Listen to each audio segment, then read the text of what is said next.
Mantan Demang Termuda AMKS Bandung di tahun 1990 merupakan salah satu dari 4 lulusan tercepat mahasiswa Banua sebagai sarjana teknik di Bandung kala itu.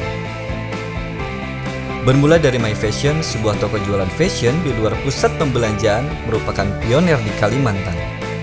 Dari sini lahir setidaknya ratusan ribu pengusaha muda Kalsel dan ribuan lapangan pekerjaan toko retail diserap. Inovatif pasar.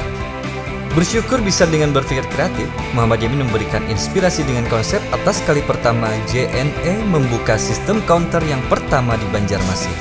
Dan tahu kan, sekarang lebih dari 50.000 counter dari berbagai macam jasa kurir yang menyerap ratusan ribu pekerja. Konsep counter ini menyumbang lebih dari 30% omset usaha kurir nasional.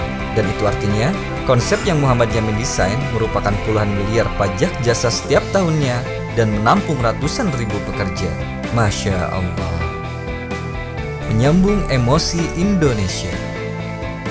Muhammad Yamin bersama 23 pengusaha kurir mengkonsep konserium nasional, sehingga berdirilah Konserium Ekspedisi Nusantara atau KEN.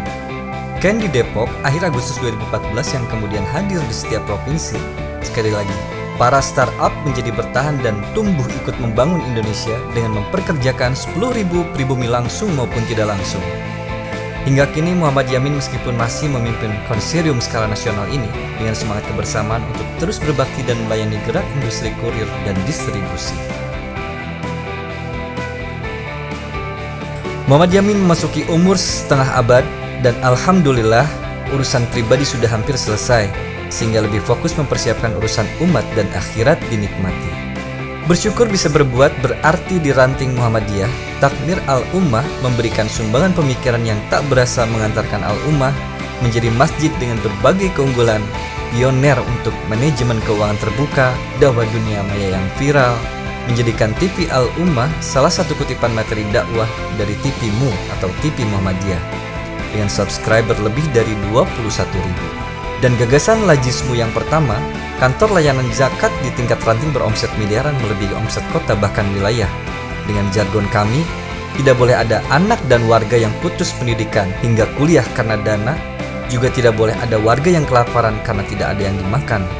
Maka tidak heran, pada penilaian ranting dan cabang berturut-turut menduduki 3 terbaik nasional menjadi masjid rujukan. Sukses di Takmir dan pada kepemimpinan cabang, bersama segenap pimpinan cabang dan pengurus lainnya, cabang 11 Banjarmasin menjadi PCM produktif, tertib administrasi dan menjaga inventarisasi aset.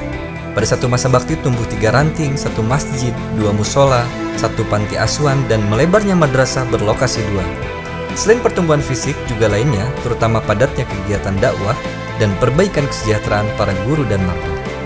Tahun 2020, Buya dipanggil pemuka agama Ustadz Haji Khairani Idris untuk menghidupkan Dewan Dakwah di Kalsel. Melalui proses dan mandat pimpinan pusat, Buya diamanahi hingga 2025 sebagai sekretaris dan alhamdulillah tidak terasa berjalan produktif. Kesalahan sosial masjid sudah diawali saat berhadapan dengan pandemi COVID-19 dan banjir besar Kalsel. Selain aksi-aksi sosial kemanusiaan, efek 2 musibah besar tersebut, Dewan Dakwah telah mengirimkan puluhan dai muda untuk ditempatkan di Pegunungan Baratus untuk menjaga umat, khususnya para mu'allim. Dan di kota bergerak dakwah diskusi bulanan yang responsif akan situasi sosial politik budaya, bahkan berhasil mendirikan Akademi Dakwah Indonesia ke-27 sebagai wadah kaderisasi. Melengkapi barisan pimpinan Muhammadiyah Kalsel, Buya ikut aktif di Lembaga Hikmah dan Kebijakan Publik untuk masa bakti hingga 2027. Penempatan Buya di LHKP ini merupakan pilihan strategis karena pada Muswil PWM di Pelehari dideklarasikan sebagai calon resmi dan calon tunggal DPD RI 2024. Terpilih atau tidak, itu qadarullah. Namun PWM telah menyediakan perahu untuk Buya kritis dan mengkritisi dari setiap kebijakan pemerintah pusat dan Pemda. Dengan perahu ini berharap ketika terpilih duta politik dari Muhammadiyah tidak senyap menjadi senator kritis dan bersuara lagi berpihak pada kebenaran. Sebut saja perubahan Banua berkemajuan.